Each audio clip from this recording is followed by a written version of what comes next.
Here we go. We're live. We're live, ladies and gentlemen, and holy shit. Welcome to the podcast. Hello, everybody.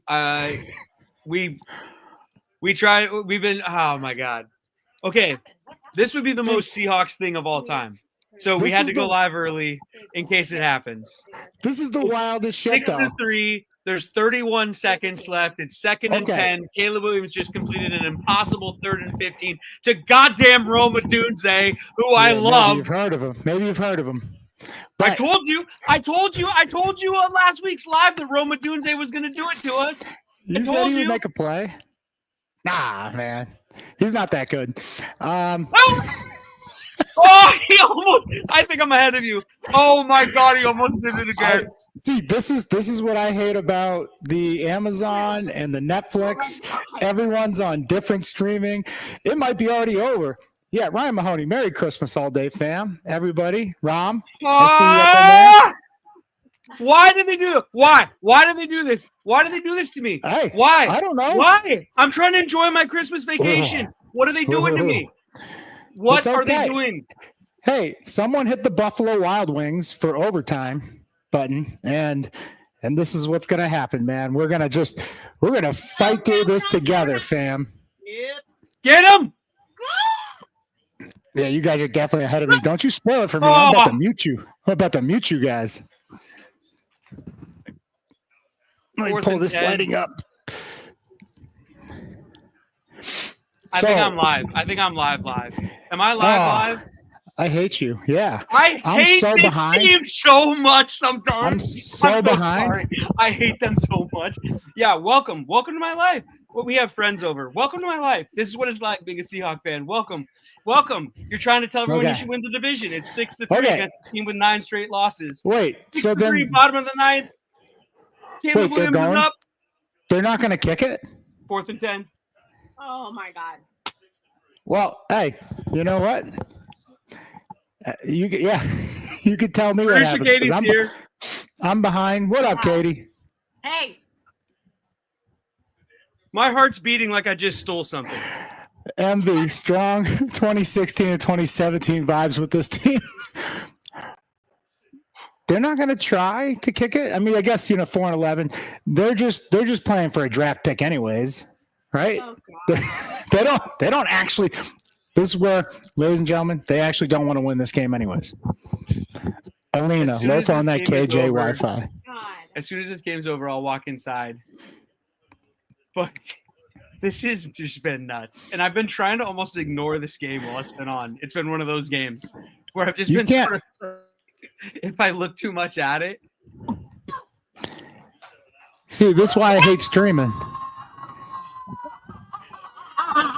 I don't even know what happened, but let's go. Kobe. Kobayashi? No. Kobe and then Reek.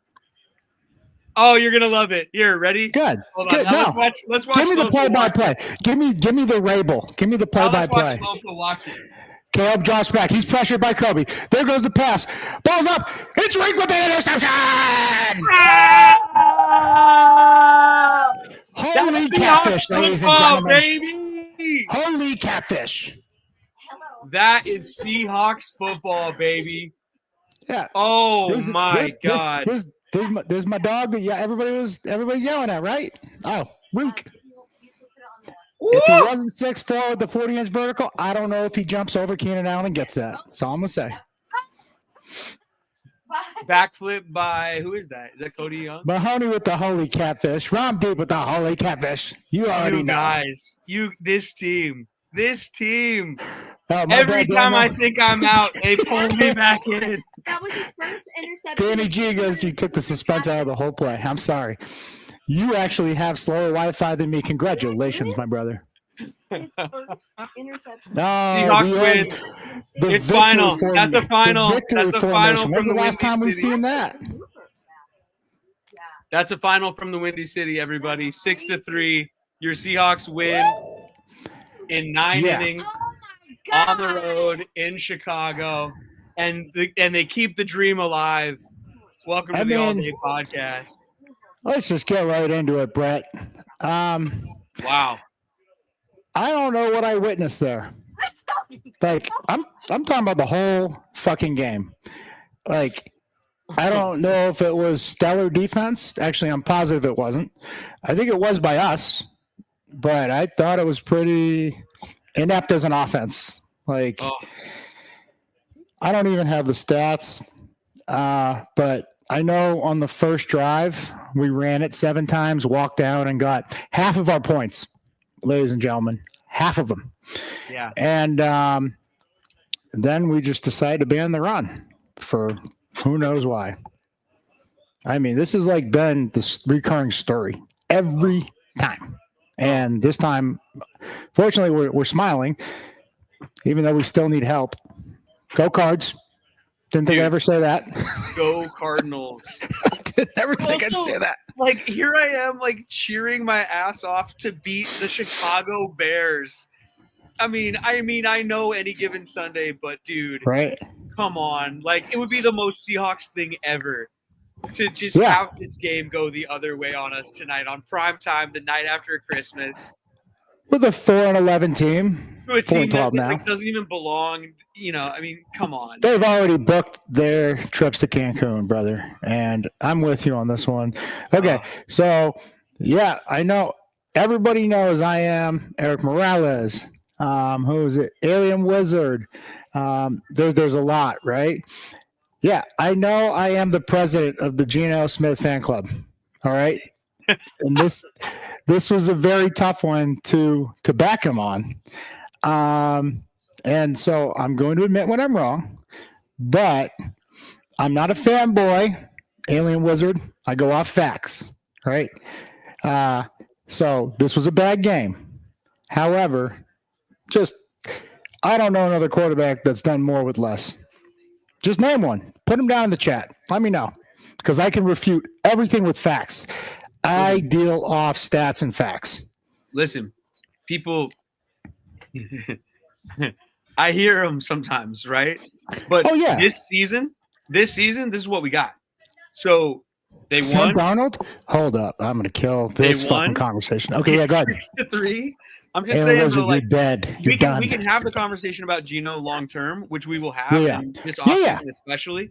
But as for this season, you all better start riding or dying, because this is all you got. So it's a 6-3 victory. It's a W. We need help from the Cardinals, and then we need to take care of business against the Rams. And there you go. Bada bing, bada boom. Maybe that's how you win the division in the NFC West. Alina already jumped up with the I don't know. Yeah, there we go. Katie, where's Katie on the mic? I think she's okay. Alina Dahl, ladies and gentlemen. With the Seattle temp and rain, I knew we were going to win. Yep. Go Hawks. Awesome day tonight. I did wish DK went for gold on his hit for that foul.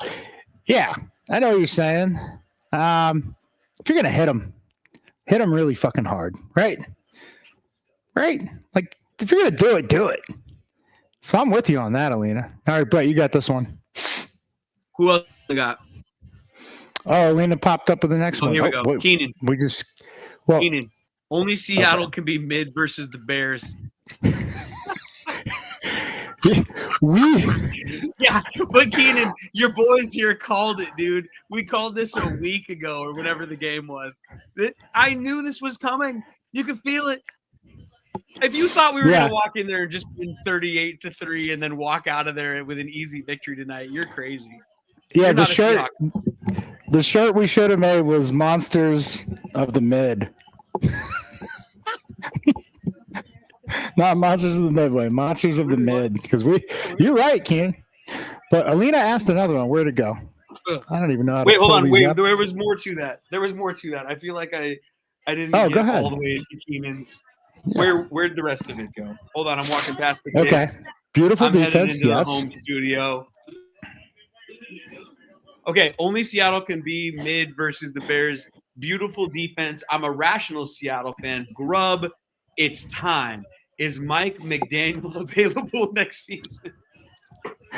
Yeah. Mike might be available right now. Like on this right now it's time with one game left and looking at a playoff run. You'd make the change right now this week.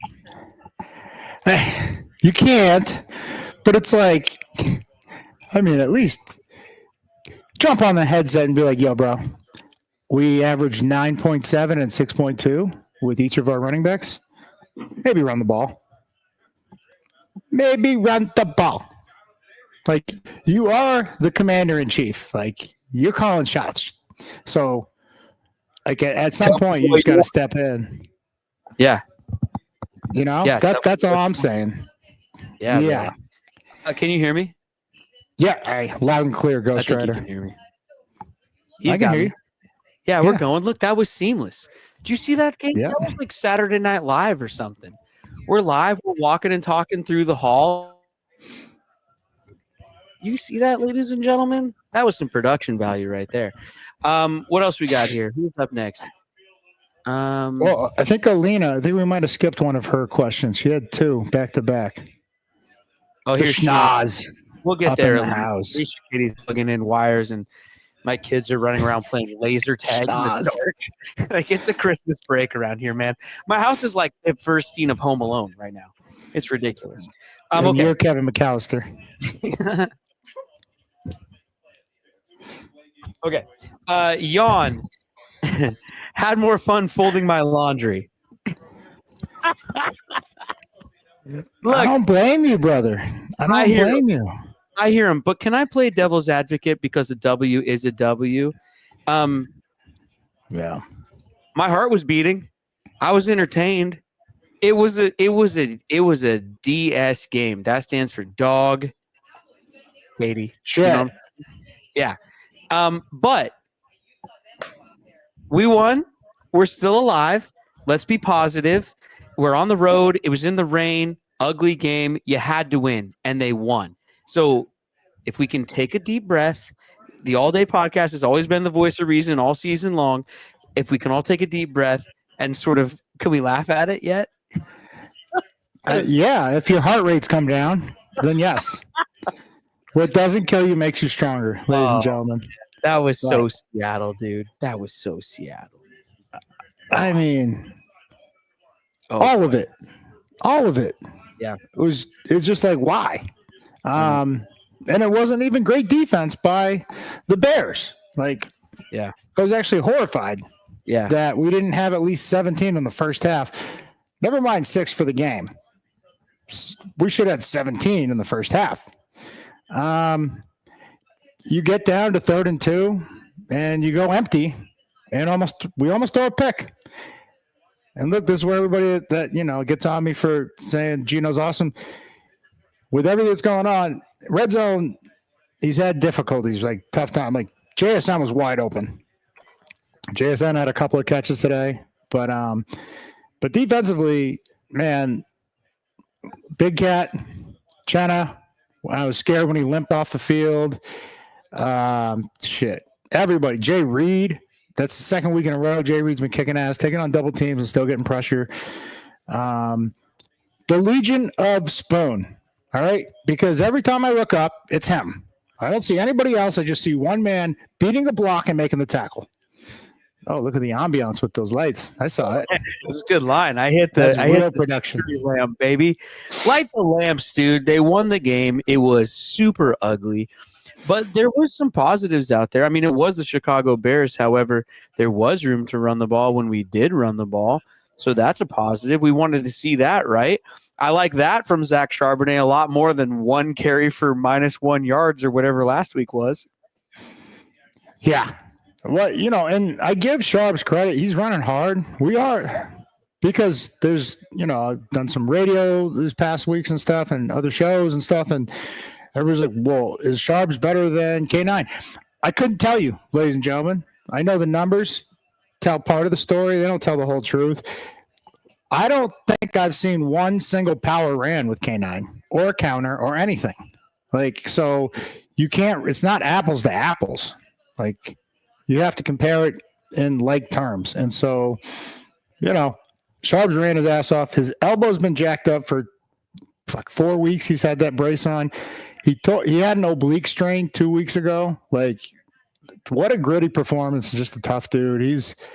Kenny Mack looked good. Explosive, tough. He was running through people. And the O-line, like in the first half anyways, was opening up holes. And then I don't know what happened in the second half, but we're still not taking any shots vertical. And we have time. Even when we're running intermediate routes, we have time down the field, but we're not sending anybody deep. I don't get it.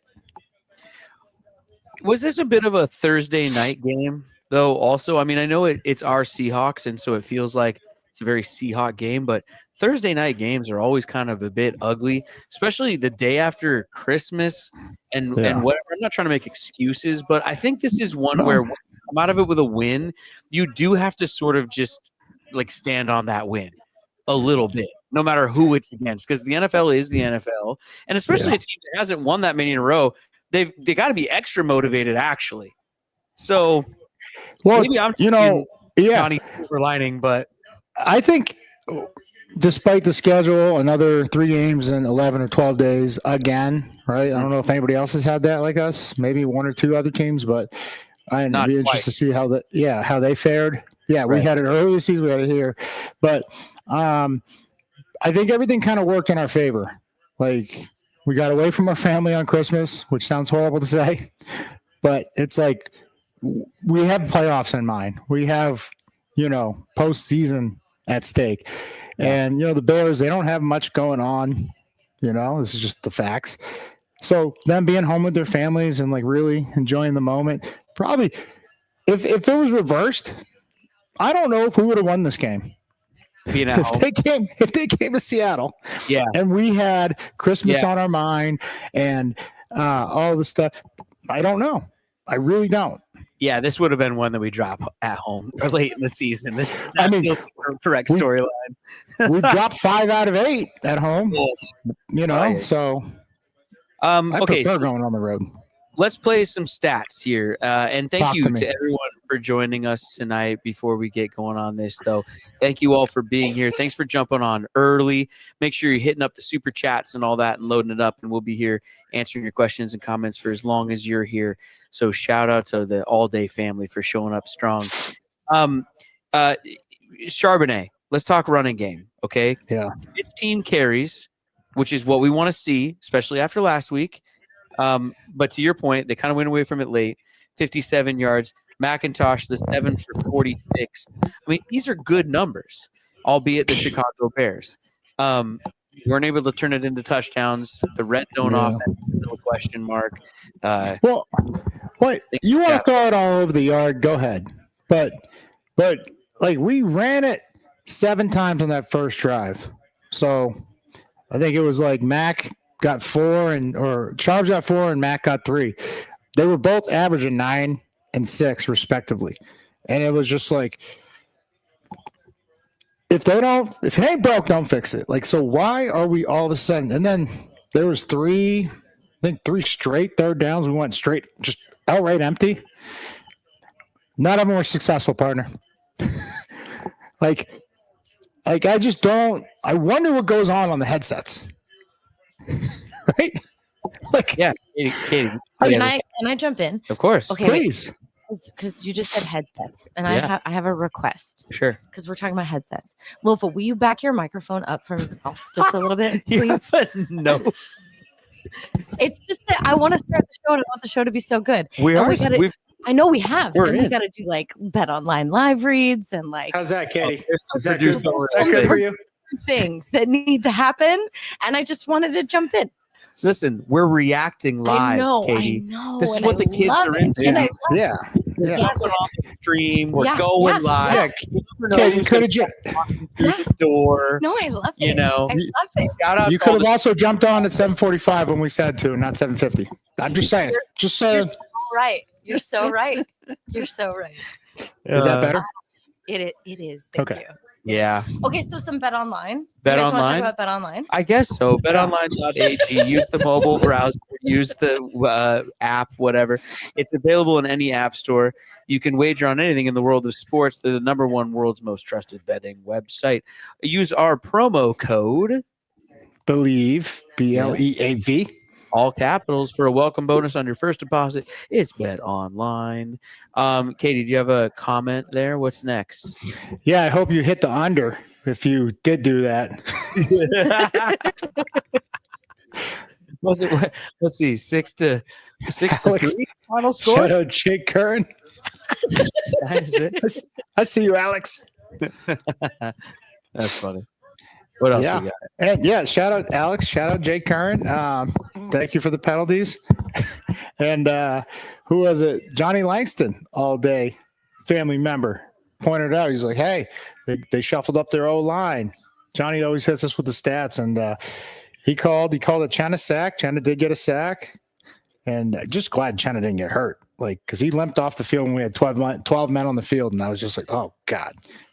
Thought we brought him back too early, like I said in previous podcast. Okay, next question, Katie. Yep. We got Mars here. Mars doesn't have a comment, so we'll just give him a shout out. Hey, what's up, Mars? What's up, dude? Thanks for I dropping. dig your style. Yeah. Thanks for dropping. Less is more. Less is more. Alina Doll.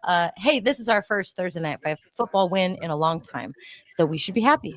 By the way, thank you for a house showing, Brett. LOL. Our lowest scoring game in a long time. Yeah, 9 points total. Not since we played the Rams in week 1 5 or 6 years ago. I think that was like a 9-6 final score.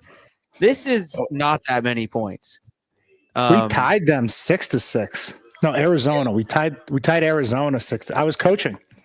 Okay. It went the full length of overtime, and we missed a kick. They missed a kick at the very end. Bobby Stone, David Johnson on the 1, I would say, inch yard line. Like it was hard to really decipher if he was in or not. But all I know is when they hit, David Johnson, who was like candidate for MVP at the time, went backwards, and we tied. And I will say this, though. The 2 images I have from that game was I went into the locker room just to check on my guys, Bobby and KJ. I wish I had the picture. They're both hooked up to IVs because they gave everything they had, every play. And they went the full 60 plus an extra 15 at the time. Not this little weak-ass 10-minute frame they play these days, right? Participation trophies and all. So, but Pete said, hey, just watch. These are 2 great teams. One is going to go up and one is going to go down. Decide who you want that to be. And we ended up surging on and making the playoffs, and they just it's exhausting to get ready for a game after that and then like tie. It's gross. Question for the chat though. Did you guys really expect this to just be like a easy Seahawks 24-7 victory where you could enjoy your night after Christmas? Really? I did. Your second night of Hanukkah, your evening of Festivus, whatever you celebrate out there. Did you really think that this was going to be an easy game and just a ho hum Seahawks W? Really?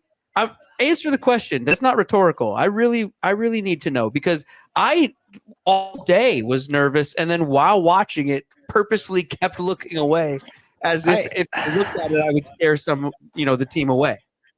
I knew to be nervous about this one the whole time. All I will say is that it's a young team, first-time head coach, and that maybe – and if you look across, losing the Giants, losing the Rams at home in overtime, I think we are playing to the level of our competition, which is not good.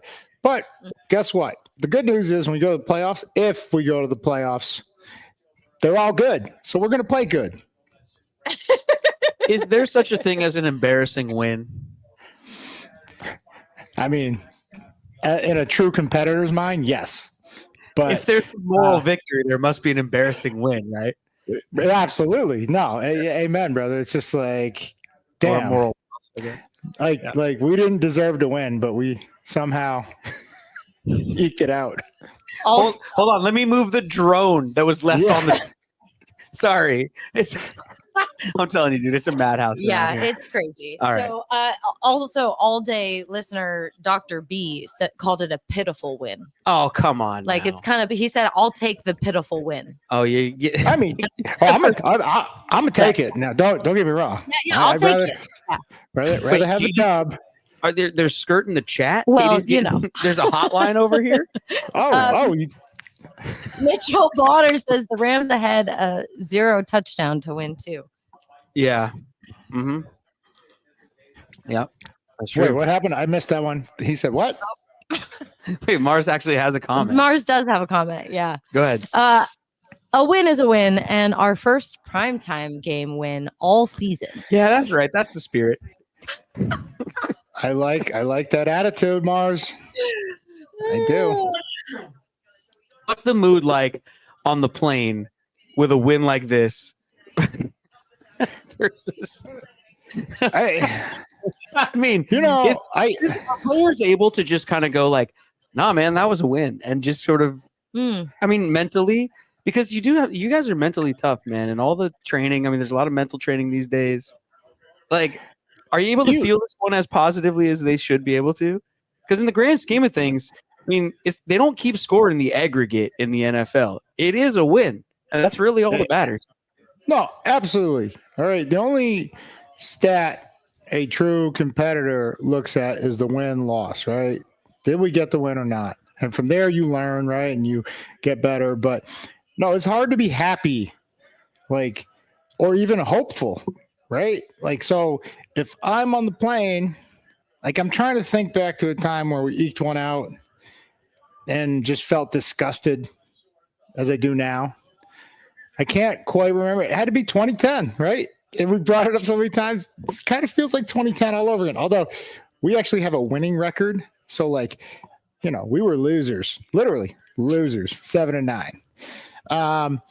But it, you know, it was hard for me if like someone, but it was different times. No one was having a good time. Like, yeah, we won. Like everybody was like head down. Like, how do I get better? Like they had, the computers, a full computer at the time, not a tablet or all these iPads they have, and they would bring it back to you and load the game up, and I would have like everybody as a circle up assholes because we're gonna watch some film. CD-ROM, you hear the CD getting up.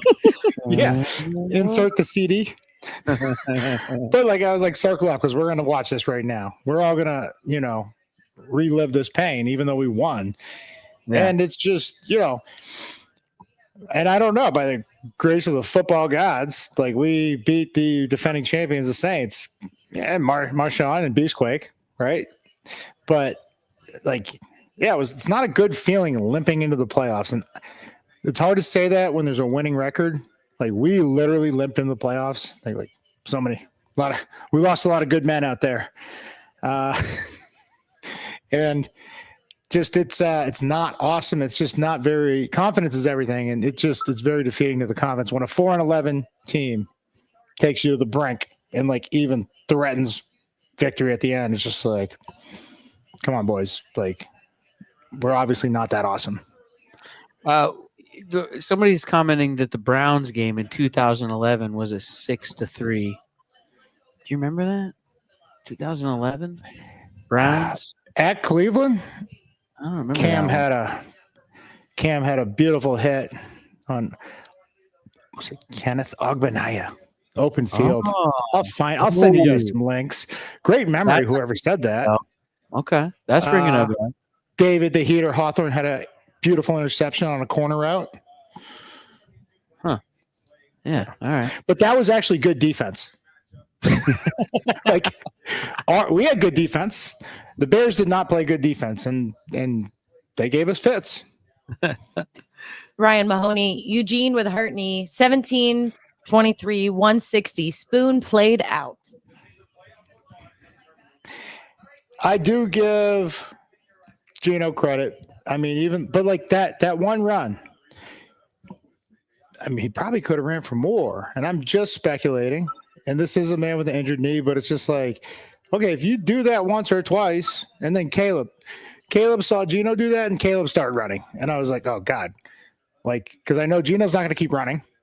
And now Caleb's going to start running. And I was like, this is my worst nightmare. And sure enough, luckily you didn't do it enough. Caleb stopped. But just you do that once or twice, and the coordinator starts getting freaked out, and you got to put an extra man in the box just to, whether it's run or him taking off, just because we don't run downfield. I really look at this offense, and I'm just like, man, even with all the weapons we have, the fact that we don't consistently run it, like this is one of the easiest offenses to defend.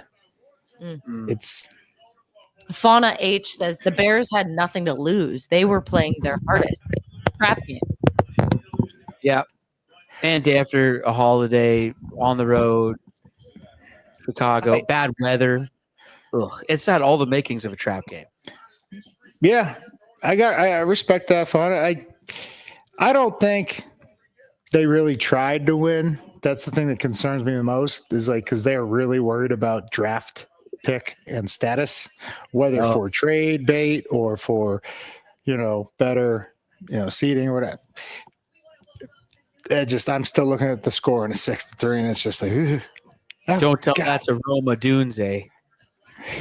Right? He's out here trying to break my heart on a 3rd and 15, coming back, putting his hands underneath that thing, and right then I thought, here we go.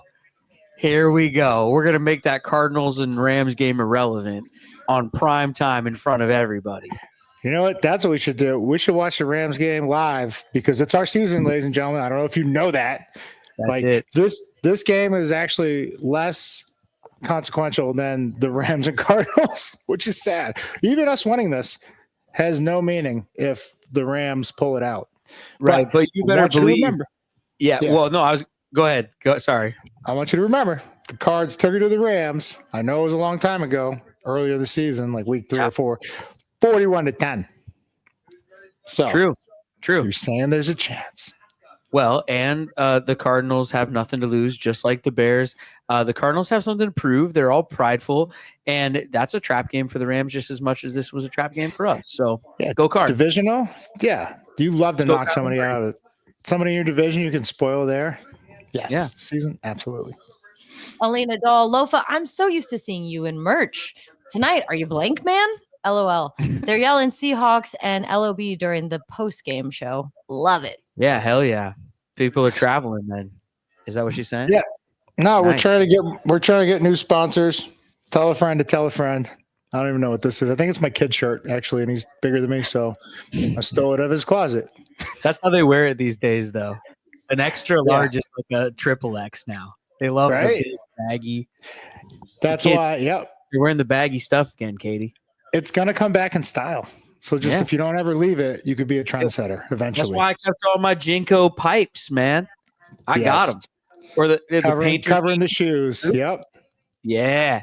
I got all that stuff. Cargo pants will never go out of style. Just telling you guys that right now. They're so convenient. Long live the king. Did Grubb just middle finger all of us with that 1958 AFL game plan? Oh, I mean, did they have the forward pass in 1958, King? I don't know. Like, I was so puzzled. 3rd and 2. Where were we at the 12-yard line? And it's like, okay, well, like, just we're averaging 9 and 6 with either running back. I don't even mind going out of shotgun. That was what was crazy to me. The shotgun runs were working. And I was like, okay, maybe I'm just old man yelling at the sky. But it was working. And then we get down there and we go like empty. And I was like, this is not awesome. Not ideal. Should have got picked off. For all the Geno haters that's like, oh, he could have had 2 more. That one, Tremaine Edmonds should have picked that one off. Hit him square in the hands. Brett Diggs says, I'm invoicing the front office for this super chat because I want my money back after watching that. Wait, what happened? Wait, you got that's a Bezos problem. That's not a Don't come after us. I don't know. We didn't do anything. But I dig it, Brett Diggs. I dig it. Mega Delta Force, why are we so embarrassing in prime time? Do you think we ran too much? Reek did one thing in 2 games. More JSN, more JSN, more JSN. Yeah. Why are we so Um, embarrassing in prime time? They're not trying to be. They just are. But there's something to it. Maybe we make the moment out to be bigger than it is. And I'm dead serious. It's like this Yeah. is part of like having the Mamba mentality. I always bring it back to like, Michael Jordan, Kobe, all the greats. Like you don't see them get super hyped. Why? Because they fucking expect to win, ladies and gentlemen. And when they have a bad play, you don't see them just like, oh my God, this guy's falling. I'm the worst player ever, which is like what you tend to see a lot of players do these days. It's like, dude, it's one play. There's 70 of them. You're going to have one or two bad plays. And like credit to the other guy, maybe they actually made a great play. I mean, they get paid too. But like to lose your mind, like, and I think we've done that in the primetime games, whether it's a critical moment, critical penalty, saw it today, right? It's like, just keep your wits about you and just move on to the next one. Yeah. But JSN was his other part of that. Holy shit. Yeah. For a second. Thanks for watching the All Day podcast, everybody. And thanks for being here live. We'll be here answering your super chats for as long as you're here. We're brought to you in part by Simply Seattle, the world's greatest apparel company. And the score prediction challenge. And I guarantee that nobody predicted 6-3 in a Seahawks victory tonight. So the pot next week will go up $200. And it'll be $200, a $200 gift card on the line to our friends at Simply Seattle. Use the promo code all day for 15% off at Simply Seattle. All caps. All caps all day. All caps all day. 15% off over there. What's next, Katie? Mars says we adjusted to the screen game well. We've been using it effectively.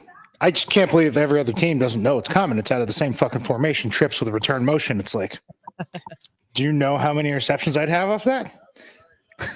So does Mars mean we ran the screen well, or we adjusted to their screen game? Yeah, good call. I'm confused. Well. Yeah, I don't want Mars paying again for that. Just put it in the side chat, and we'll because I was talking about first thing that came to mind. It's the same screen, whether it was the tight end or the JSN or Loggett, it's Charbonnet. It's all the same look. I feel like I'm taking crazy pills. But this is how little film kids watch these days. I say kids, sorry, grown ass men. They're just younger than me. But if you watched our film, when you saw that formation and then they return motion, it's like, okay, I'm going to jump this and pick it off, and I'm going to go to the house.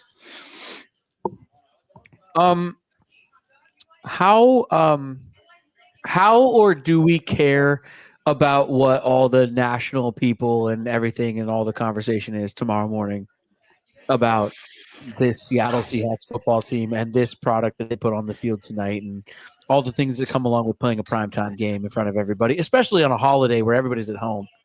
Yeah, I play that into our favor if I'm like a coach or if I, have a voice in there. I'm just like, first of all, we don't listen to outside noise as players. But if I'm a coach and, the media, they're going to ask you questions, right? How concerned are you? And like, I'm just going to say, look, we have some things to fix. That's obvious. But concern, no. We're worried about the next opportunity, which is right ahead of us. And, as a coach, you're not going to say we hope go Cardinals, but like that's what we need to happen. We need a little outside help.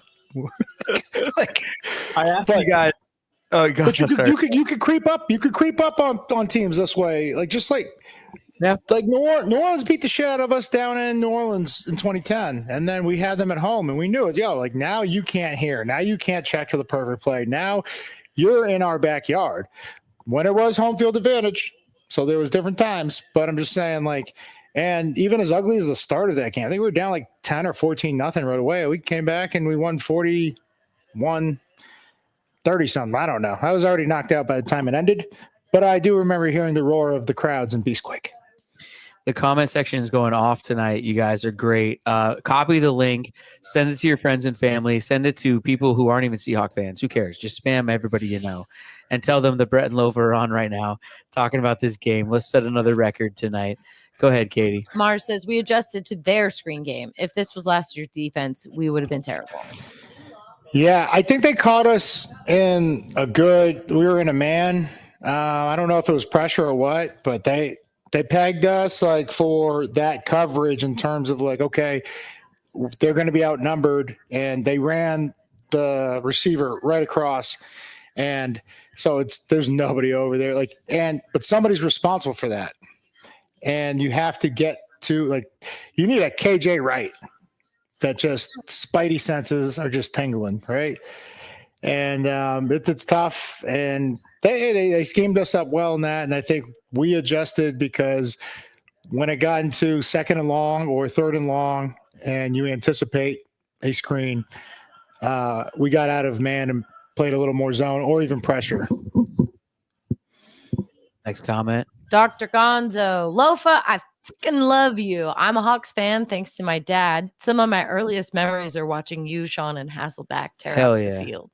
12, heart, fire grub. I fucking love you, man.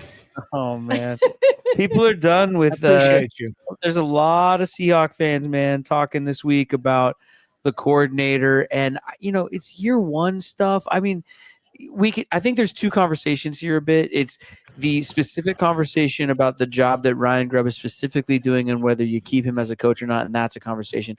But then number two, just as Seahawks fans, I mean, year one of a brand new era, entirely new coaching staff, all of the moves that were made, regardless almost of what happens, you're on the precipice of making the playoffs. What do you overreaction? A little bit of overreaction. I mean, are we a bit greedy as fans? Would be my question. But two different topics there. But I think the fire Ryan Grubb. There is a huge segment of the fan base that keeps saying this week after week after week. Hey, how many rushes? You had the stats. You said Sharps had 15. I don't think we had more than 14 in the whole game, last game or versus Green Bay. In the last two games, I don't think we had 15 total. Right. So just to have one player, I'll say I'm sorry. We actually did give the run a chance. And I know what did Kenny Mack have? Do you know how many? I got it. Hold on. How many carries did he have? Just how many carries? I don't even care about the yards because he was doing his thing. But I clicked on the wrong link. Had to be like 6 or 7, right? At least. Let's see here. Kenny Mack, 7 carries, 46 yards, 6.6 average per. Okay. Oh, shit. I didn't. Brebsy. Oh, hold up. 6 a carry. You're only giving that man 7 carries. All right. But I take back everything I just said. I take it all back. But it's not as if why are we running the ball? Okay, but right, but 7 carries, 46. But it's not as if Geno threw for 40 attempts. It's only 23 attempts. It's not as if, you know what I mean? Like when you look at it, it almost on paper looks pretty balanced. If you look at Geno attempting 23 passes, then you see Charbonnet with 15 and Kenny Mack with 7. Like if you didn't watch the game on TV, that seems like a pretty balanced attack, actually. It's just that Geno only completed 17 of 23 for 160 and no touchdowns. All right, you got me. I didn't watch the game on TV. I watched Wheel of Fortune after the second half. But either way, what I'm saying is, walk with me for a minute. Listen to me. I will.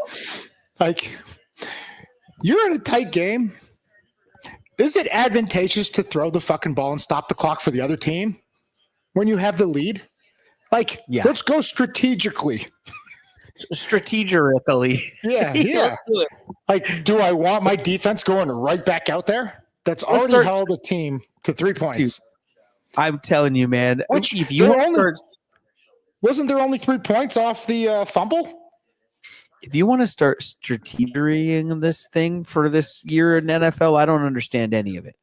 I don't understand. I think their only score was off of a turnover.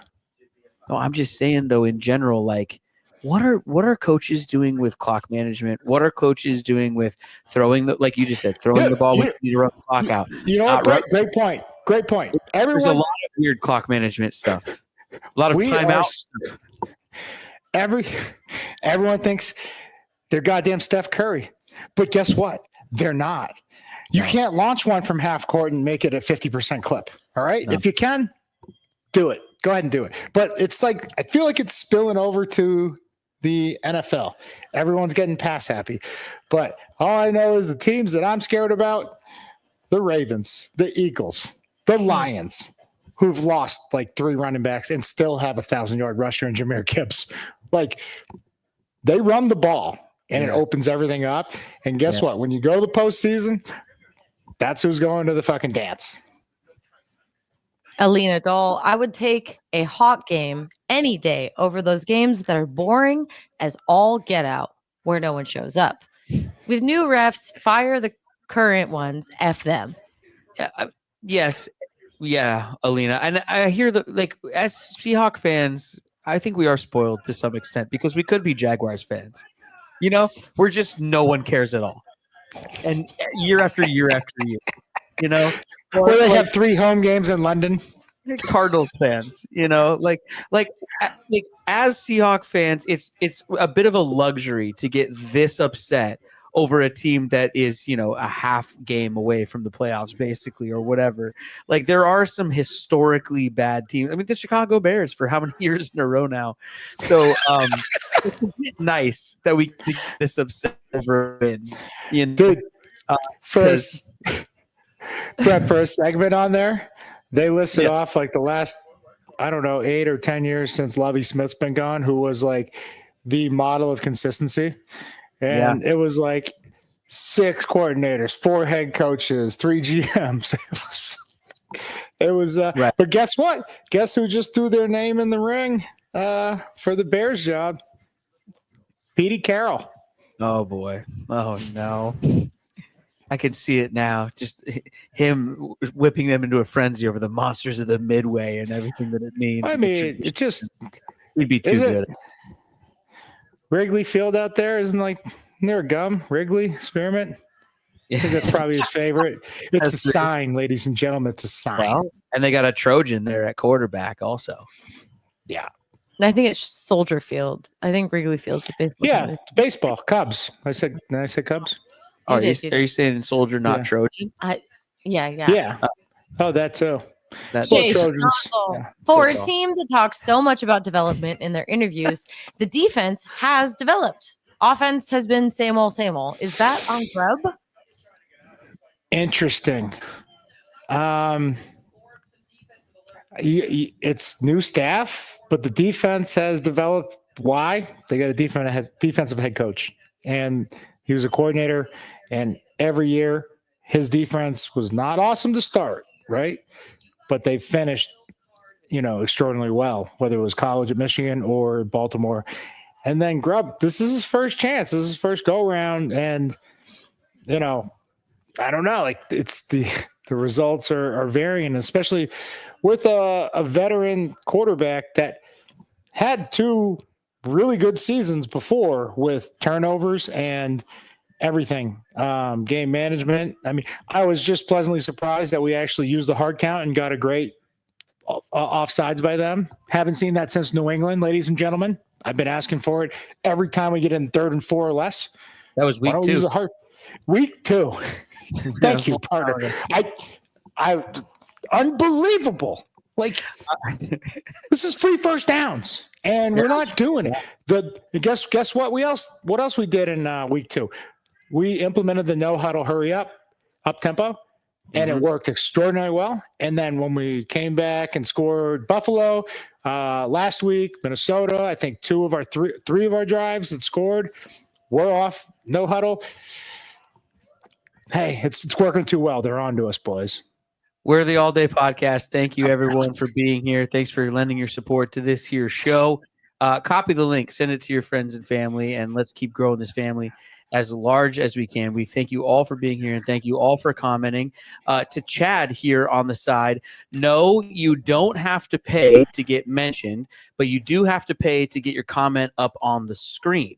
However, we do see all the comments, Chad, and we appreciate you being here. The other way to get mentioned is to just be absolutely hilarious for free, and we'll probably talk about it.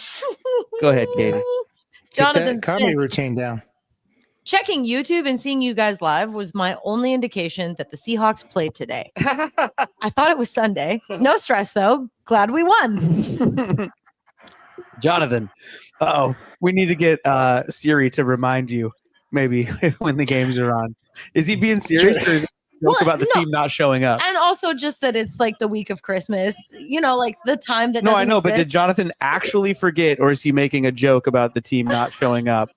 And he's being I think cheeky he about actually it. forgot. Like there wasn't like advertising about this game, and it wasn't like super like. And being on Amazon throws people a lot of the time too because it's not on like regular TV. It was terrible. Yeah. My shit was glitching. Like so whoever, anybody know Bezos? I'm out in Seattle.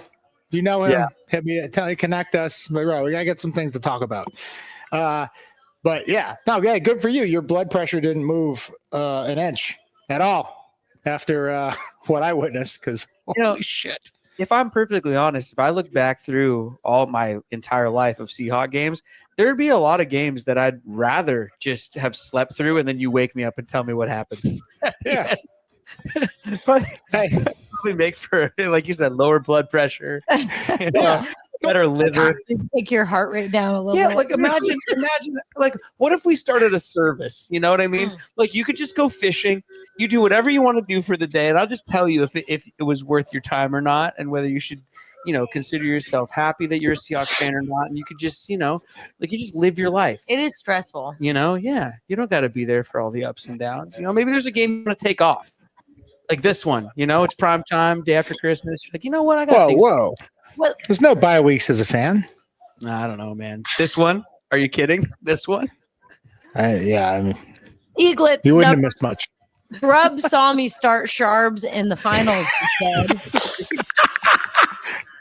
Oh, one of our best commenters of all time. Just always keeps me rolling. Yeah. And I'm sorry because I know you're in the playoffs, which we hope to be as an organization. But and Sharps was carrying teams, in fantasy. But that was a good one. He's like, no, Eaglet Snupper's got her on the roster. No more carries. I'll say I'm playing her in fantasy. Shout out to the Snupper for having the guts to start Charbonnet after last week, 1 carry, -1 yard. Oh, ouch. Feeling it against the Bears. Ouch. That's some confidence. Eaglet is always very astute with the observations. So I'm going to say saw that K9 got put on IR, which horrified me. But hey, we've been asking our MVP of preseason, Kenny Mack. Yeah. He's every time he's going to get more and more opportunities, right?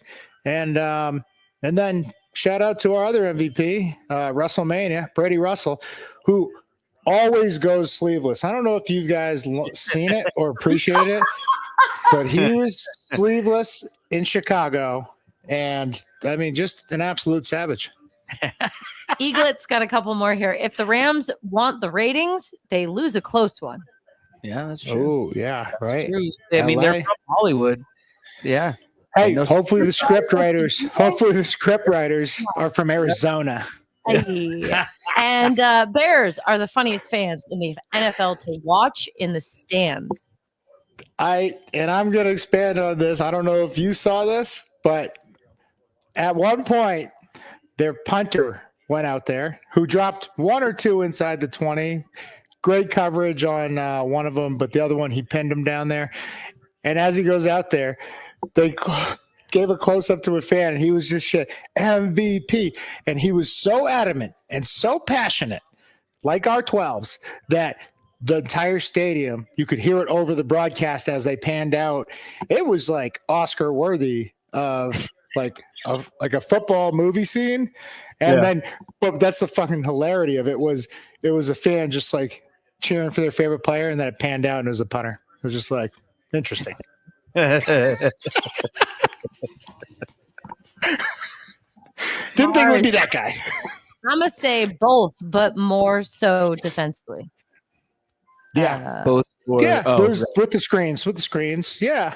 And I mean, you're in big trouble because I mean we do provide a lot of pressure, but you're in big trouble if the screen game's killing you. I remember the screen game was killing us in 2010, and we provided no pressure. So I was kind of talking to my D-line like, yo, bro, we don't got a lot of sacks. When they let you through, do you not think something's up? Like, the antennas should go off. Like, wait a minute. That was too easy. That wasn't even my best swim and rip. And you just got right in the backfield. Come on, bro. Ryan 3000 didn't pay for the super chat, but I asked for it. It's my question. So if the Cards win, do they automatically get in, or do we have to beat the Rams? Gotta beat the Rams. We have to beat the Rams. Yeah. Yeah. So we need the Cards. Okay. Cards got to win, and then we got to win. Okay. It's actually super simple, ladies and gentlemen. Let me break it down to you. So if the Cards win, it comes down to a final win and end scenario. Us versus Rams, just like 2010, just like I've been saying all season. Nobody wants to really win this division and go to the playoffs. It's kind of ironic, don't you think? But should the Rams win, we still have an outside chance at the playoff. This is where it gets crazy.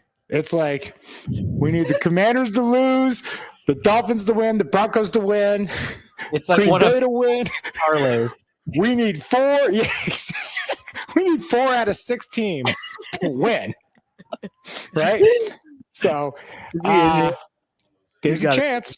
There's a chance. Our That's all I'm guy, saying. our guy McNasty. I'm not Yeah. to blow him up, but every game he's like, I got this parlay. There's like 13 ways I can win. Yeah. I'm like, what? By the time he's done talking, I have no idea. He's like, I've won all my games. Well, what do you need left to close? He's like, just 12 games. with the most serious face you've ever seen. But these are like 12 layups. Like, I won the hard games already. But if, Yeah. but if Jacksonville wins 2 weeks from now, I'm set. All right, just hear me out. Just hear me out. Betting on If that level. Jacksonville wins out and don't goes to the playoffs, I win $10 million. That would be amazing. I want that for all of No us. kidding. Right? Ryan Mahoney, you guys ask ice Ice bath bad people. Oh, Would you take one with Fitz? I've never done a full ice. I'm sure Lofa has as a player a bunch of times, but I've never done the full ice plunge thing. I'm not a big ice bath guy, but I did grow up in Massachusetts and I fell through the ice on ponds skating several times. Oh God. Hey, I can swim. So, and I can Still. bust through ice. Yeah. You know, if anybody was more Not gonna equipped take him for Yeah. an impromptu ice bath in the lake, it's Lofa Tutupu. Would you sit in the bath with Fitz? No, and I didn't even do it really when I was in the NFL. I did like the sauna and the hot bath, the hot tub to loosen up and then go stretch. And then you go it's like pre-stretch before you go to practice. I'll tell But you, ice bath, nah, I'm good. I've done the ice bath and it's great. It's excellent. Yeah, Really? Are Yeah. The like Are you tub? Wim Hof? Are you Kate Hof? Yeah. Heck yes. Yeah. Absolutely. Heck yes. And you know what else? I do it all the time, but just on my face. I go hiking and camping a lot, and You just dunk your head? Yes, Lofa, just my face. What, And it helps. No, I have this Do you is have true. like a straw? No, How do you no, breathe? you just hold your breath and you dunk your face, and I hold my breath for like 20 seconds in the ice water. Oh, okay. Because like ice bath Drainage, and is like it makes 5 to 10 minutes. you know okay. what though? I'm telling everybody a beauty secret. Oh, It yeah. makes your face look pretty. okay. Yeah, it's a true thing that I do. I do a lot of the It helps camping with, like, and the swelling and stuff. hiking and stuff, and so like I'll always jump in the mountain lakes and get a like icy chill. Yeah. But I don't do Yeah. the ice baths. You know? Nah. They're great. The ice bath. Nah. I'm a supporter. Somebody in the chat said ice baths suck. Yeah, well, no, they're not comfortable, but they are beneficial. I've done the cryo thing where you stand there in the weird like Star Trek thing with your Have head you? sticking out, Hot I've done damn that. and the rest of your body gets Oh, all. damn. concept, right? I'm just saying that's what I've done. I just haven't done the like dip to the. I don't think I want to try it really. Did you like it? The cryo thing? Yeah, man. Did it help? Uh, Whatever was ailing you? I did it one I think, time. Yeah, I think you got to do it more than once. I did it Yeah. a couple times. I think I got a rush from it, like the natural endorphins. You know what I mean? I'm a believer, guys. I like the ice bucket thing. Oh. All right. All right. Eaglet Snupper. Grub shouldn't be fired, but shoved in a locker.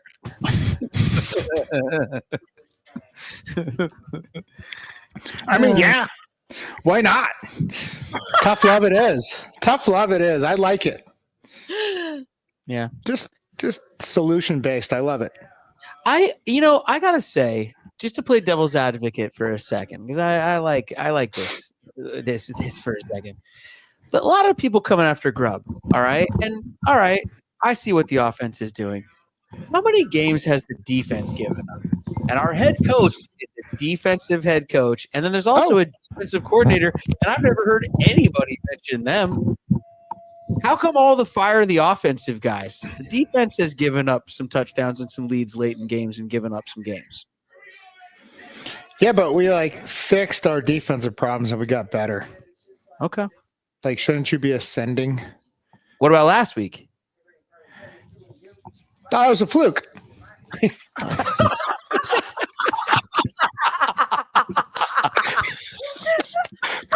Yeah, those guys are good. Those guys are good. Yeah, that's perfect. Aiden Espinosa, I need a performance set. Okay. I need a big time Hollywood actor. Oh, here we performance go. What? Of these emojis equal my reactions during this game. Lopez That's the of first one. Yeah. All right, Brett, you got the second one. You got an eyebrow? Can you do the one eyebrow, Brett? There's the third one. Yeah, I've had too much Botox, Katie. I'm an actor. You know that. Oh, you've had Botox? You cheater. Look at you with the PEDs. Unbelievable. And I thought you looked like you were 12 since you were 12. Unbelievable. Just when you think you know somebody all day, fam. And then they just hit you with the surprises. Oh. What else you got? Elena Doll. Sherm just did the ice bucket for 30 seconds for losing the number of games on Thursday Night Football. Took it like LOB. Go Hawks. So that's where the ice bath question came from. Yeah. Okay. Oh, well, hey. Consequences to losing. Throw Grubsy in the ice bath as soon as they get home. Yeah. I'm just kidding. Right away. Oh, man. Honestly, it would only make him feel good. Yeah, right? Yeah. Aiden Katie doesn't see it as a Espinosa. punishment. We are mid. Turns out the Bears are more mid. Keep in mind, Bears almost beat the Packers and the Lions and Vikings back to back in back weeks. Okay, but real talk for the commenters, really, for real. This is a real question. First year head coach, first year offensive coordinator, first year defensive head coordinator. Sorry, players moving all over the place, players switching midseason. Yeah. What do you seriously define as success for this season? Because if they make the playoffs, even with the record being what the record is, how do you not define that as success based on what we're dealing with as a team? And I can't believe I'm trying to be this glass half full. No. Wow. Amen. You're absolutely right. But to Aiden's point, they don't even have a head coach for the last 5 weeks. They've had an interim coach. True. And they've taken Green Bay and Minnesota, who we lost to the brink, right? Yeah. Probably played them better. Definitely played Green Bay better than us. And it's just it's a little all right, we've all been together for a year. But the Bears, we talked about, the Bears is not that bad of a team, though, on paper. Their talent level. Yeah, roster, yes. The players that they have, maybe they're not as bad of a team as 9 losses in a row, like you just pointed out. Yes. They've been in a lot of them. And then I think as soon as they got eliminated mathematically, it's just kind of been Cancun on 3. But I really, Aiden raises a great point in terms of we're making not excuses, but we're pointing out facts about our first year head coach, much in terms of Pete. Pete was a first year head coach. It was his 3rd time being a head coach in the NFL after a very successful in between college career. So it was his 4th time being a head coach. It's it shouldn't have taken that long as in the fans' view. And I get that. But what Aiden's pointing out is And I actually think the head coach, it was their offense coordinator that got bumped up. Thomas Brown. I don't know his name, but I feel like he's going to be a future head coach with the way he's got these guys to play. Next comment here. Zach, if Grubb goes, Gino does too. Real issue is the O-line. Everyone was grabbing Grubb the first few games. Clear cap, sign a great lineman, and draft several.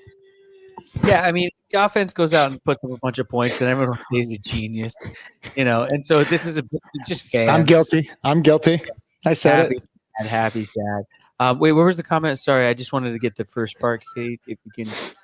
Oh, sorry. I went backwards to forwards, and it was gone too fast. And now we're out of steam. We're scrolling. We're scrolling.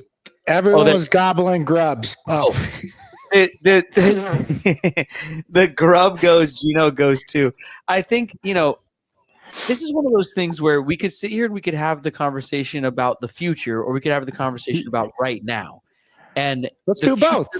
I mean, let's do it then. I mean, is Gino even on this team next year anyway? Regardless of what Grubb is here. I don't see that. I like to speak in facts, and I don't know. I believe it's an option year next year. So someone in the chat, let me know, because I don't know. And so if it's an option year, no, I don't believe he's here.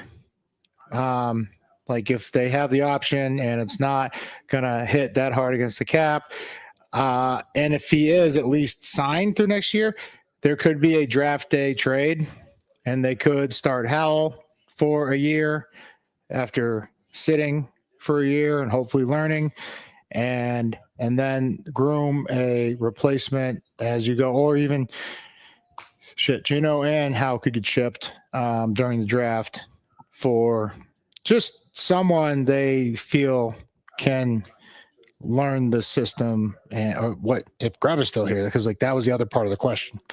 But either way, if you don't fix the O-line, and I like this O-line, we're never healthy. And that's just the problem. That's the reality of the facts. It's we're not bad. We're just not healthy ever. We've had so many guys playing next year that have never played. A couple of them rookies. I feel like Olu, the second year, he's done well. Lamea, he looks good at times. Sometimes he struggles. But either way, hopefully Abe, I just don't know what the injury history, how he's going to respond. So you have to figure out the trenches is where it's won. Offense and defense. The defense will look great in the trenches. So I'd expect if you move on from Gino, that it frees up enough cap where now you invest in the offensive line. And this is where everybody's going to be like, Tatuba, you're an idiot. Yes, I am. However, my mom could play quarterback if you get a great Hall of Fame offensive line. All right. And a defense to shut out the other team's offense. Yeah, and hand it off to K9 or Sharps or whoever. It's not. They said he's got 1 year left on the deal. Oh, okay. So I still think with everything is shown, I feel like some team that has the pieces that we're talking about, they just don't have the quarterback, they'll consider it and give up draft capital too. Aiden Espinoza, Grubb was killing me with some of his play calls.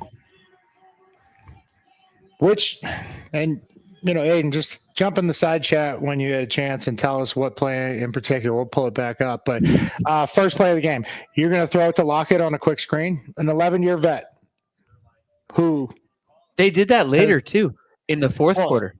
Yeah, or third quarter, maybe midway through the third. Okay, Lockett had a good. He had 2 targets in a row, I think. What year is it?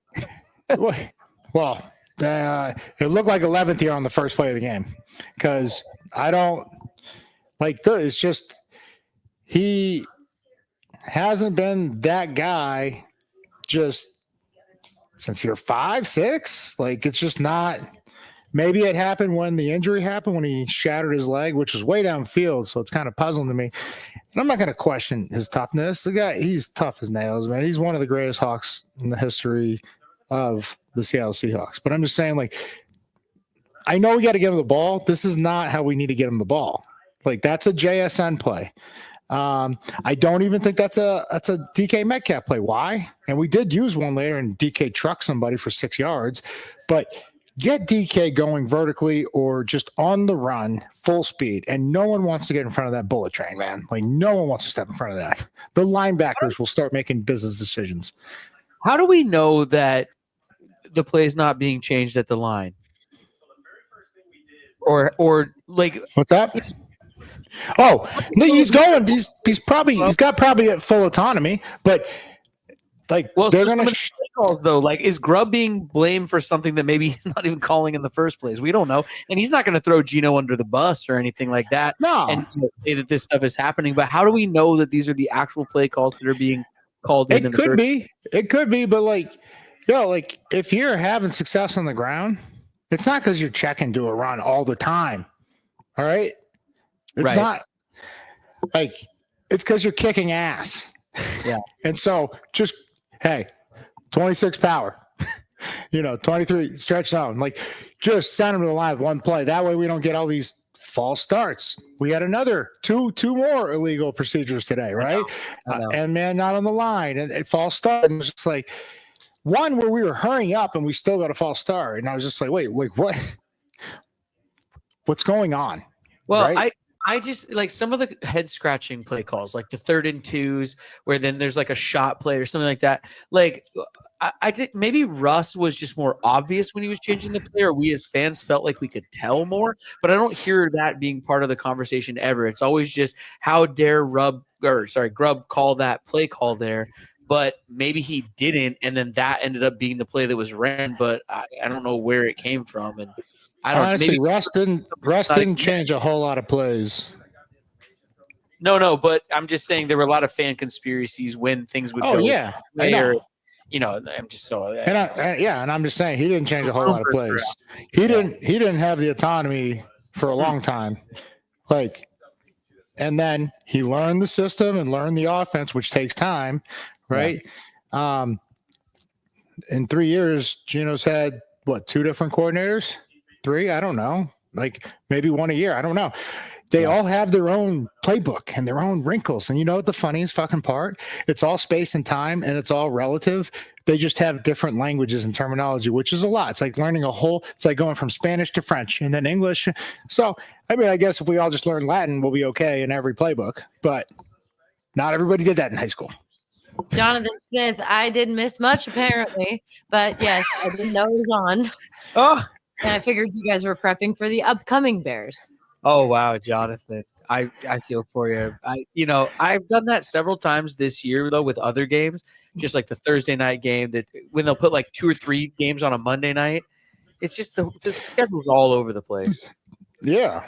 And Johnny, you're right. It was the bad news Bears and we barely beat them. It wasn't Amazon, it's the McDonald's Wi-Fi dog. Whatever, Zach. I love you still. I still love you. Johnny Langston. Penalty total last 3 games. Seahawks 25 penalties. God. 247 yards. Opponents 18 penalties for 146 yards. That's a negative 101 yard differential for Seattle, making games harder than necessary. Yeah, that's rough. Hard to win games like that.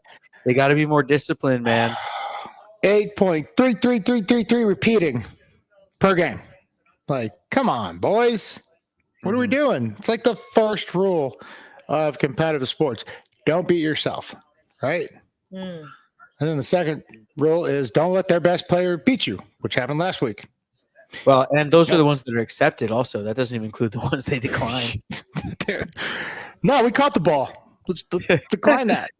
Yeah, we'll take that. Ugly. Alina, Brett, how's your team doing? Or have you been banned from picking them for a while? Which team? My fantasy team? I think so. Oh, I stopped looking at them in like week 2. I was so dismayed this year. I barely even played. I think I was the first team out in the playoffs. I think that I've never set my lineup the whole time. I think Neil texted me something about Lofa got eliminated because of me. I'm so sorry, Loaf. And Yeah. Katie also won the league one year when she never set her roster. No, I'm sorry. I set my roster every week that year, but it was that was the year that everything was weird. Everybody so- on my team this year was hurt. The only players I had were JSN and Brock Bowers, and that was fun to watch. And other than that, I had nobody. And I couldn't ever figure out who to take, and I don't even know who plays for half these teams anymore. I'm such an old man. Man. Yeah. Yeah, you took McCaffrey the first pick? First overall pick, CMC. Never a Niner again. I should have known. Yeah. No. I said it at the time, too. I shouldn't do this. I don't like picking number 1 overall. A lot of pressure. Well, yeah, no one does. Most people get fired for having to pick 1 overall. Ryan Mahoney, Lofa's Wi-Fi was cheeks on that last drive. Laggy. Your AF. cheeks. You're laggy, Ryan. Okay, Ryan. It was probably everybody's Wi-Fi because that's how everyone watches TV these days. Well, and we were all like Yeah. all over the place. Yeah. That made me smile. Thank you, Ryan. I know. Yeah. My shit's weak. My shit's weak. Johnny Langston, for those Geno haters, go compare the stats between Geno and Herbert. One of these quarterbacks has the 11th ranked offensive line in the league. The other has the 29th and has never played higher than the 27th. Just saying. I mean, those are facts, ladies and gentlemen. Like, those are like. Can we talk about that in the chat? You guys wanna have a little powwow over that? Like, this is what I'm talking about. This also leads to why we don't have a consistent run game with 2 of the really good running backs in the league, K9 and Sharps. And I'm just telling you, when K9 goes somewhere else, because he's going to, I told you so. I let it He slide rushes last time. for 1,300 a year and 10 touchdowns a year. And they're like, God, Seattle just didn't know how to use this guy. I'm just going to be fucking hitting my head against the wall. Like, fuck. I let it slide when he said trade Geno draft day and then maybe start Hal for a year or whatever. And then now he's talking about K9 going somewhere. No, stop. You scared me. I don't like this. I don't want to become the Jacksonville Jaguars. I don't want to rebuild for the next 6 years. I listen, it might not be the most pretty football in the world to watch, but we're very, very close to making the playoffs, which is a measure of success. And you really should just be going up from there. I don't want to go backwards from here. Like, imagine a rebuilding year next year after this year if we do make the playoffs or even barely miss out on them. You don't want to rebuild next year to the tune of like 4 wins. Ugh. Yeah, but I have to go back and like really think about the circumstances around our draft picks when like Pete and John built one of the greatest rosters of all time. Mm-hmm. Like, we went to the playoffs at 7-9, and everybody's like, I'd rather miss the playoffs and get a higher fucking pick. And then we did, and then we beat the defending national or world champs. Yeah. And then we got an even two even worse, like a 2 slots worse. So it's like they were still able to get it done. Now, we did have 2 firsts in that 2010 draft was absolutely insane, but we had 2 firsts. I'm not sure if we had 2 firsts in 11. I think we just had Carp. And then 12 was pretty. I mean, they had 3 phenomenal drafts in a row. Yep.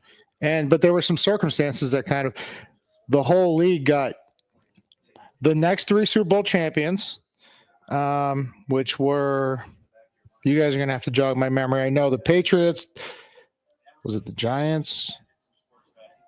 The Giants, might have been the Pack, and then who was the other one? Who won it right before us? Ravens. Yeah, so like 3 of the oldest teams in the league. The teams that stayed true and stayed with their veterans, they won the Super Bowl. The ones that went young, and there was some in between, but a lot just went like, no, we're just going to get young. Pete and John went young. But then the proof's in the pudding. Out of the next 10 years, they had like 9, 10-win seasons. Like something like that. It was crazy, right? So it was just decisions have to be made. And, the draft pick doesn't always rely on it. It's just like the moves they made in the draft too. Not just the players, but always trading back when everybody's like, oh, we traded back again. And it worked out. Weird. It works out. Yeah.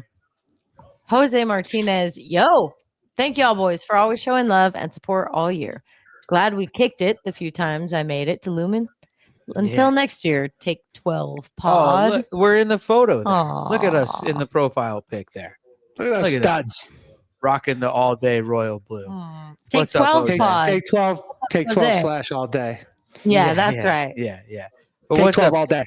Stopping by, man. Thanks for being here this season. Yeah. What's up? What's next? Bionic Giraffe boring AF game tonight. Why did they give Thursday to the worst games? And why is Grubb still with the team? I will go with the first question. Brett, you can take the second question. The worst games, these schedules come out and you can't flex the Thursday night games, unfortunately. Wish you could, but they kind of just like slot it and they pay for them. And Brett, your thoughts on your boy Grubb? Okay, I'll get to Grubb. I think the Thursday night games are bad because Thursday's a bad night to play NFL football on. It messes with the schedule, messes with the recovery schedule, messes with guys being ready to play. Sometimes you just played on a Monday night, you turn around and play on Thursday. And it's a different game. The NFL's not the NBA. You can't just play on 3 days rest. And so I think these games are just sort of bad anyway. It doesn't matter the teams that are in them. It's just not as good of a product as it used to be when they just played one game on. I mean, they used to play one game on Monday night and every other game on Sunday every week. Yeah. Yeah, the good old days. But yeah. I'm going to say, Thirsty Thursday, people like to party. So why don't you move it to Wednesday, right? Oh yeah. Everybody needs something to look forward in the middle of the week. I would even do a Monday and a Tuesday night game. Because then at least it's not that far off in terms of the schedule. Because Tuesdays are the worst. I think you can't ever put Pandora back in the box or the toothpaste back in the tube, so they're never going to go back. But there was something to all of the anticipation that it took for all week leading up to the games, and all of the speculation and all of the hype at week to week, and there was something fun to that. But with our attention spans and everything, and the NFL trying to printing money off of all these deals, it's never going to go back to that. But I don't know how you make good football off of guys playing on 2 and 3 days rest sometimes. Or good judgments. We got our boy McNeil waiting on Thursday night games for his parlay, and that's one of 12 games he needs to hit. Do it for McNeil, schedulers. Do it for McNeil. Eaglet snupper cryotherapy is the rest of the body thinking, man, there must not be a brain up there. Also, since no one is mentioning it, is Olu low-key great? Yes, which is why we made him a shirt. Alldaybrand.co. It's called Oluwatimi because it's his time. It's his time. Also, who's Sundell? That kid, North Dakota State, undrafted rookie free agent. That kid's a stud too. What he did coming into the second half Green Bay, holy shit. Be able to look out for him down the road. Elena Dahl, you all need to watch Joel McHale on the Great Get God podcast. Get got. One of Joel's stories, Dave Ritchie dislocated his hip and was screaming like a baby with a man's voice. The guys were laughing so hard. Me too. Joel McHale, that guy sucks. Rather listen to Kevin McHale on the Get God podcast. Get God. Yeah. Joel McHale. Never heard of him. Yeah. Who? Never heard of him. Is that Seacrest's brother? Yeah. Oh, is he that funny kid on that show about college? Yeah. Oh, yeah. He is Washington, though, right? He's Washington, right? Isn't he? Yeah. He's a good dude, Yeah. you guys. Oh, Yeah, no. It was the day. Katie, No, he jokes, we joke. know. Wow. Well, We had sensitive Sally over there. My bad, Katie. I apologize. Lofa would love this, though. He went to UW to row crew and then switched to playing football for Don James and walked onto the team and made it as a third string tight end. All right, I love him now. Now I love him. I mean, Rowan Crew is arguably harder. Dude, going to college on a crew scholarship in general. I got one of these erg machines. What does that take? Holy shit! Yeah. And that's not even fighting the real elements Oh, he's in an the athlete. water, right? Oh yeah, stud. Honor Strange, McIntosh consistently gives a great second effort. And he's Man, quick. He's got good yeah. hands. Incredibly explosive. First effort, second effort, third effort. He ran through some guys today, and he's so fast. Like when you watch on film, he's so quick and so dynamic that when you get into person, it's kind of like when we had Amon Green on the podcast, right? Fred Taylor, Sammy Morris. These guys are so quick on film that when you finally see them in person, you're like, damn, like he's bigger than me. I went to Kenny Mack. Kenny Mack, not only a great running back, he also had a toy drive for Toys for Tots. And I went and supported over there in Woodinville 2 weeks ago. So just, for a young guy, I think second year to understand and get back to the community, he's a real one. And we're lucky to have him. But yeah, he's a stud. Fucks with it. 42, Jacoby. My dog. I'll bet that with a good old line, Gino has all pro stats. I mean, shit, he made Pro Bowl 2 years in a row and all pro comeback player of the year. So, and this is without a good old line because they were injured. We missed Abe for a lot of last year. We even lost Cross for the first 5 games. No, you're right. You're absolutely right. And I just hope if Gino were to leave us and for where he's at in his career, my advice to him would be, hey, you can throw for as long as you want, but if you get a run game, you're going to play twice as long as you want. So if you only want to play 5 years, go find a run game. And no matter how bad the defense is on the other side, you're going to do the stuff that Joe Burrow and all these other guys are doing that have everything on offense at their disposal. Brock Purdy, all these guys, right? So get that, and you'll play another 10 years because that's how good his arm and how accurate he is. Aiden Espinoza, he called a run on a long third down just because.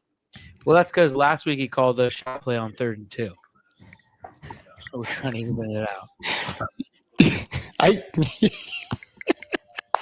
Playing the numbers. No, you're right, Aiden, and Brett. Same with you right there. It's baffling. Because for where you're at in the field, even just the red zone 3rd and 2, and we come out empty. It's come on, man. You want to go empty? Have Gino pretend to check, get up under the center, huddle hit, and fucking do a QB sneak. We're at least getting 1 or 2. And then you're 4th and inches. Okay. We're fine with you going for that. Even if you don't get it, but to attempt another pass where you're at the 12-yard line and it's condensed. So good defenders don't backpedal.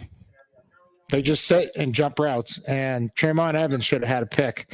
And just thank God he didn't catch it. That guy's like a 4.4 and it would have taken to the fucking house 90 yards. Fucks with it. 42, Jacoby. What side of the ball do the Hawks use their first draft pick on? Oh, man.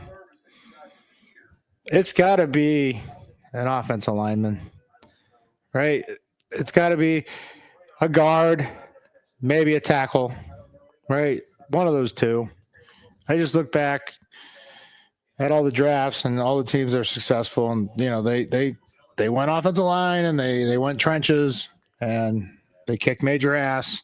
And it didn't matter who was back there running the ball. It didn't matter who was back there catching the ball because the quarterback had time. And this is someone, when I said, what quarterback would you rather have? Someone dropped Sam Darnold. Now, look, this is my Trojan brother. I love him. He's got Aaron Jones, who has well over 1,000 yards. I think he's missed games too.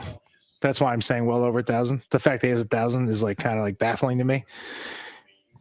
Justin Jefferson, who is the best receiver in the league. I've said this since he got in to the league. Addison, Hawkinson, and then an offensive line that gives them all day to throw. And Sam has still missed some reads, and that's what's confusing because Kevin O'Connell is a masterful play caller and has helped him out tremendously. I think the year in San Fran has helped him too, but someone's going to pay him, and when he can't carry the team, I'm just telling you because that's what's expected when you get the $150, $200 million contract. Carry this team. And it doesn't happen, it's going to go back to the same old, he needs a run game. No shit. Everybody needs a run game.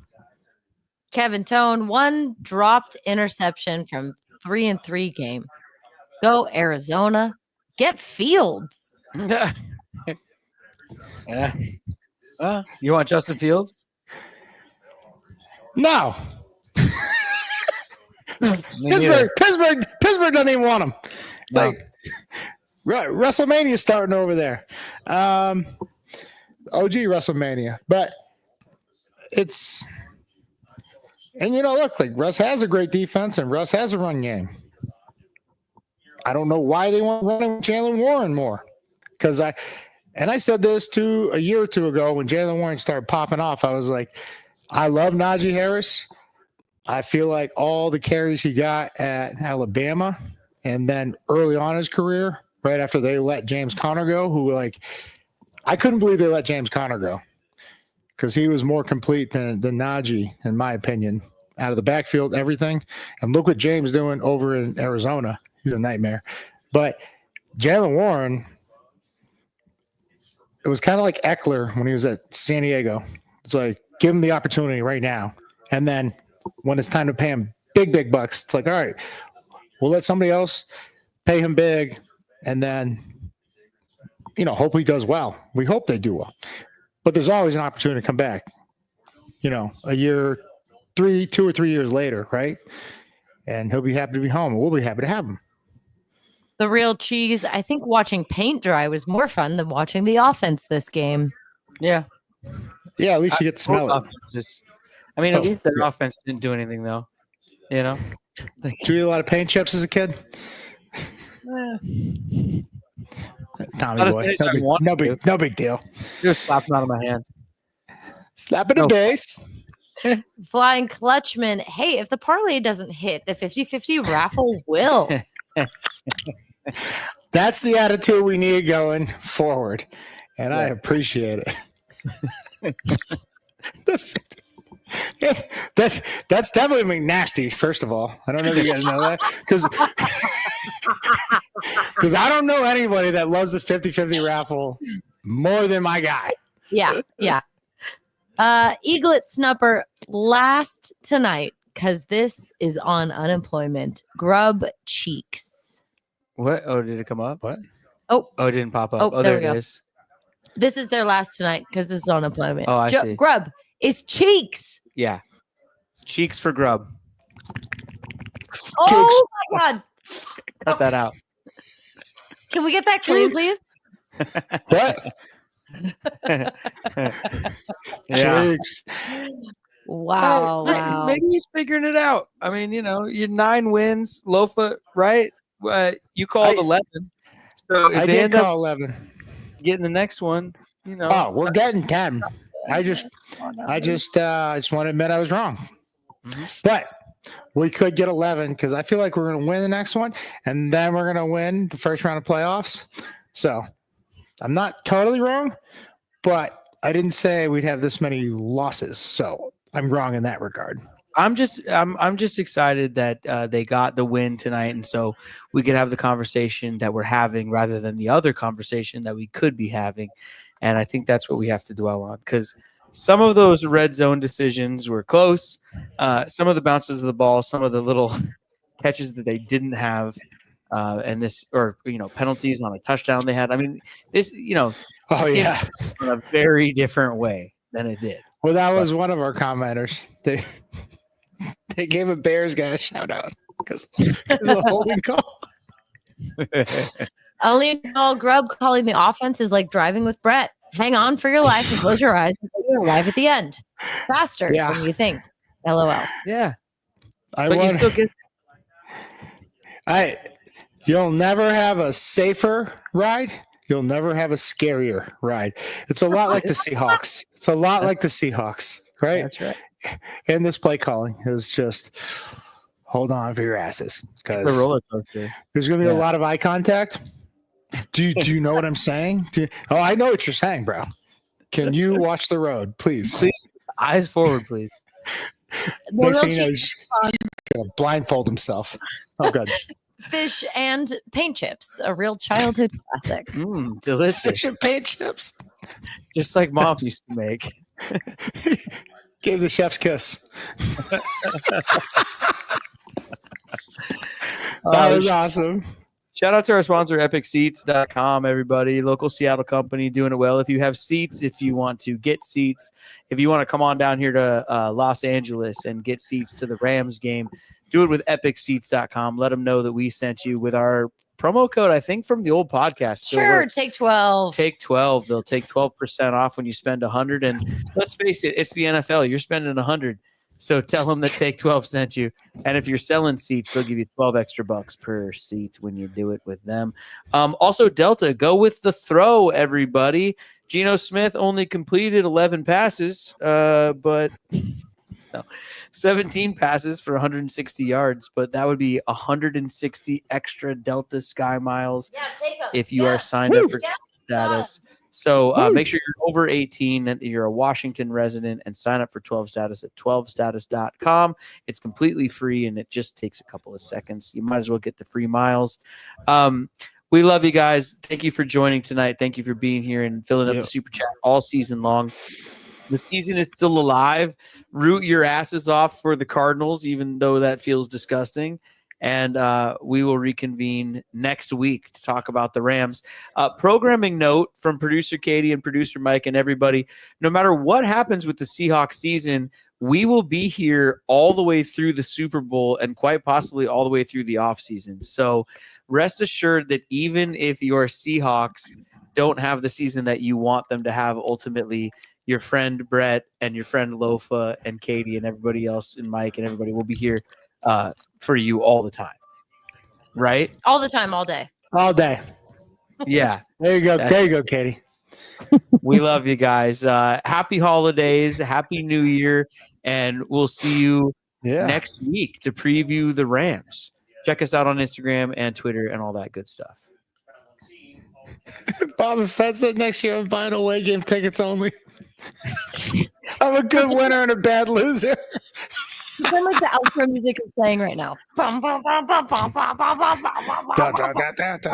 Love you guys.